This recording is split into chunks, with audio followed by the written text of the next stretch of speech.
अस्सलामुअलैकुम। आज का वीडियो है पैराडॉक्सिकल साजिद पार्ट 1 का चौथा एपिसोड।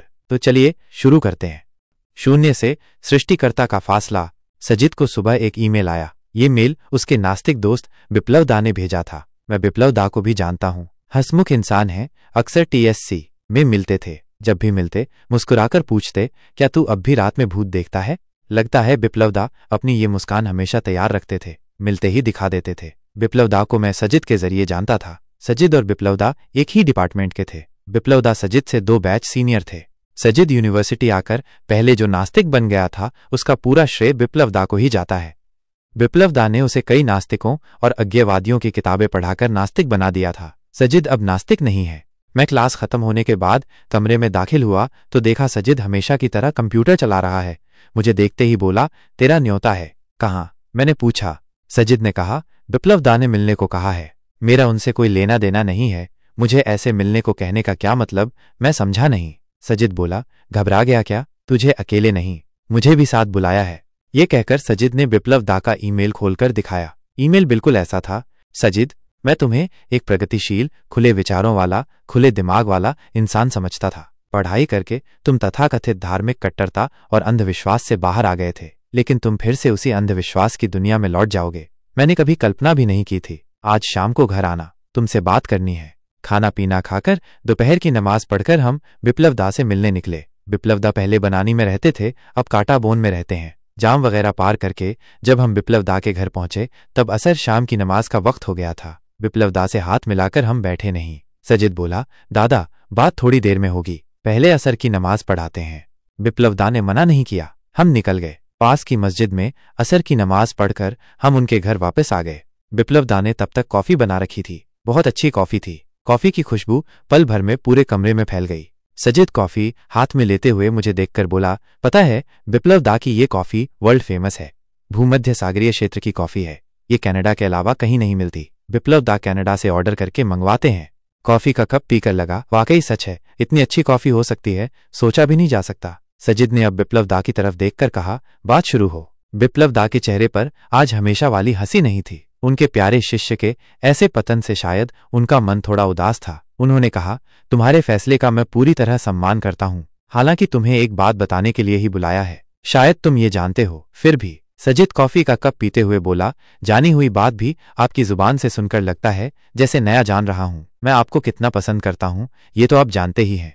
बिप्लब दा ने कोई प्रस्तावना नहीं दी, सीधा बोले, वो जो तुम्हारे सृष्टिकर्ता, उनके बारे में बताना चाहता हूं। तुम विज्ञान के छात्र हो, तुम शायद इस बारे में जानते हो। हाल ही में विज्ञान ने साबित किया है कि इस ब्रह्मांड के निर्माण में सृष्टिकर्ता की कोई जरूरत नहीं है।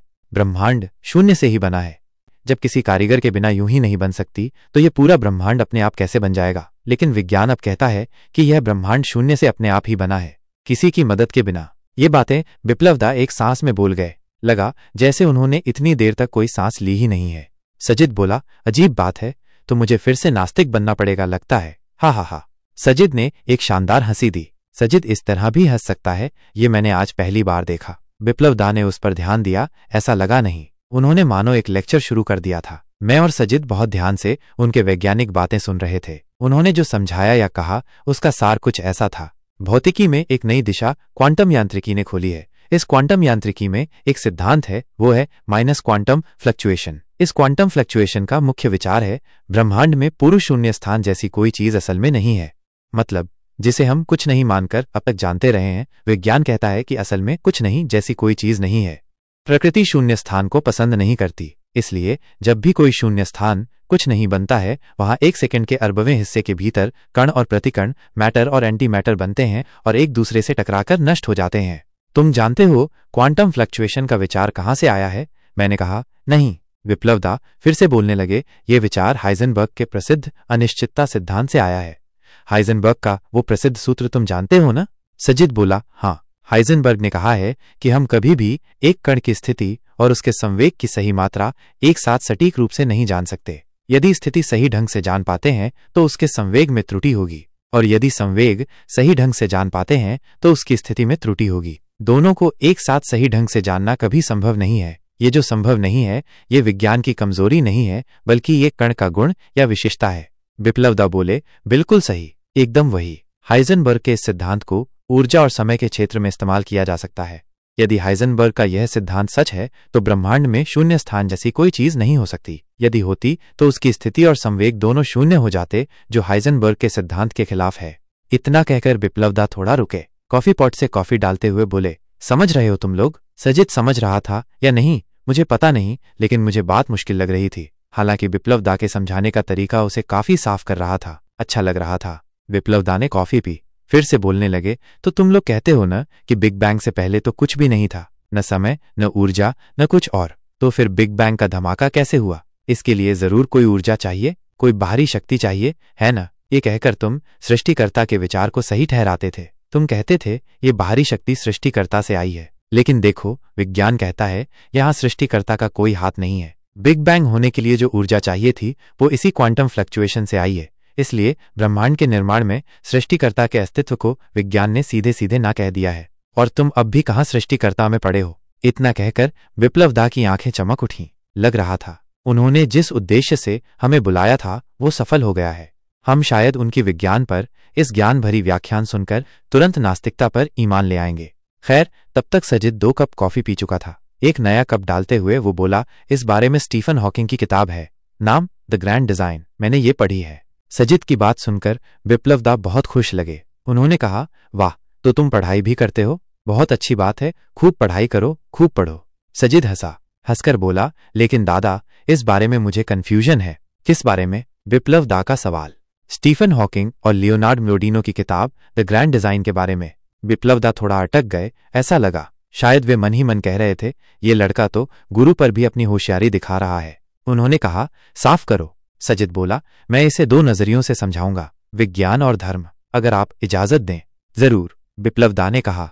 मैं एक मुग्ध श्रोता था। गुरु और पूर्व शिष्य के बीच बहस तेज हो गई थी। सजिद ने कहा, पहली बात तो ये कि स्टीफन हॉकिंग की ये थ्योरी अभी थ्योरी ही है, तथ्य नहीं। इस बारे में सबसे पहले वैज्ञानिक लॉरेंस क्रॉस ने बात की थी। उन्होंने इस पर एक बहुत बड़ी किताब लिखी थी। किताब का नाम था -A यूनिवर्स फ्रॉम नथिंग। काफी बाद में अब स्टीफन ने इस बारे में अपनी किताब द ग्रैंड डिजाइन में बात की है।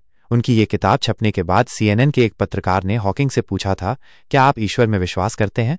हॉकिंग ने कहा था, ईश्वर भले ही हो, लेकिन ब्रह्मांड के निर्माण के लिए उसकी जरूरत नहीं है। विप्लवदा बोले, वही तो। उन्होंने समझाया कि ईश्वर मूल रूप से धार्मिक लोगों का एक बेकार विश्वास है। हॉकिंग ने क्या समझाया मुझे नहीं पता, लेकिन हॉकिंग की वो किताब अधूरी है, कुछ गलतियां हैं। विप्लवदा कॉफी का कप रखते हुए बोले, गलतियां? मतलब? रुकिए, बताता हूं। गलती का मतलब है उन्होंने किताब में कुछ चीजें साफ नहीं की हैं। चूंकि यह विज्ञान जगत में प्रमाणित सत्य नहीं है, इसलिए विज्ञान जगत में इस पर बहुत बहस हुई है। उनकी किताब में जो गलतियां हैं वे सिलसिलेवार बता रहा हूं। गलती नंबर 01, हॉकिंग ने कहा है कि शून्य से ही क्वांटम फ्लक्चुएशन के जरिए वस्तु कण बने हैं और वो गुरुत्वाकर्षण बल के जरिए न्यूट्रलाइज हुए हैं। यहां सवाल यह है कि शून्य से हॉकिंग का मतलब बिल्कुल कुछ नहीं, नथिंग था, या क्वांटम वैक्यूम, वस्तुओं की अनुपस्थिति, यह उन्होंने साफ नहीं किया। हॉकिंग ने कहा है कि शून्य स्थान में वस्तु कणों के बीच क्वांटम फ्लक्चुएशन होने के लिए वहां गुरुत्वाकर्षण बल की जरूरत होती है, लेकिन उस शून्य स्थान में जब समय और स्थान भी नहीं बने थे, गुरुत्वाकर्षण बल ठीक कहां से और कैसे आया, इसकी कोई व्याख्या हॉकिंग ने नहीं दी है। गलती नंबर 02, हॉकिंग ने अपनी किताब में कहा है कि ब्रह्मांड बिल्कुल शून्य से बना है क्वांटम फ्लक्चुएशन के जरिए। तब समय, टाइम का व्यवहार आज के समय जैसा नहीं था। तब समय का व्यवहार स्थान, स्पेस जैसा था, क्योंकि इस फ्लक्चुएशन के लिए शुरू में समय की जरूरत नहीं थी, स्थान की जरूरत थी। लेकिन हॉकिंग ने अपनी किताब में ये बात नहीं कही कि वो समय, टाइम, जो ब्रह्मांड की शुरुआत में स्थान जैसा व्यवहार कर रहा था, वो समय बाद में ठीक कब और कहां से फिर से समय जैसा व्यवहार करने लगा और क्यों। मैंने विप्लवदा के चेहरे की ओर देखा। उनके चेहरे पर जो खुशी थी वो गायब हो चुकी थी। सजिद बोलता रहा, महीने मैन। गलती नंबर 03, भौतिकी के जिस सूत्र से क्वांटम फ्लक्चुएशन होकर ब्रह्मांड बना, तब शून्यावस्था में भौतिकी के ये सूत्र कैसे लागू रहते हैं, इसकी व्याख्या हॉकिंग ने नहीं दी। गलती नंबर 04, आपने कहा कि प्रकृति शून्य स्थान को पसंद नहीं करती, इसलिए शून्य स्थान को भरने के लिए अपने आप क्वांटम फ्लक्चुएशन होकर ब्रह्मांड बना है। मेरा सवाल यह है, जहां आप शून्य स्थान की बात कर रहे हैं, जब समय नहीं था, स्थान नहीं था, तब आपने प्रकृति कहां से पाई? सजिद हॉकिंग की किताब की 5वीं गलती बताने ही वाला था कि विप्लवदा ने उसे रोकते हुए कहा, ठीक है, समझ गया। मैं ये नहीं कह रहा कि ये चीज बिल्कुल सच है।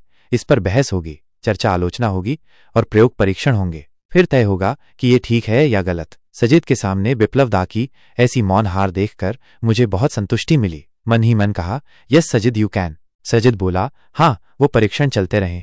अगर कभी ये थ्योरी सच भी हो जाए तो मुझे आवाज मत देना दादा, क्योंकि मैं कुरान से ही साबित कर दूंगा। सजिद की ये बात सुनकर मुझे हिचकी आ गई। क्या बोल रहा है ये? इतनी देर तक जिसे गलत बताया उसे फिर से कुरान से साबित करने को कह रहा है? ये कैसे?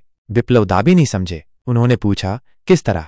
सजिद हंसा, बोला, शून्य से ही ब्रह्मांड की रचना की बात कुरान में कही गई है दादा। मैं और हैरान हुआ, क्या बोल रहा है ये लड़का?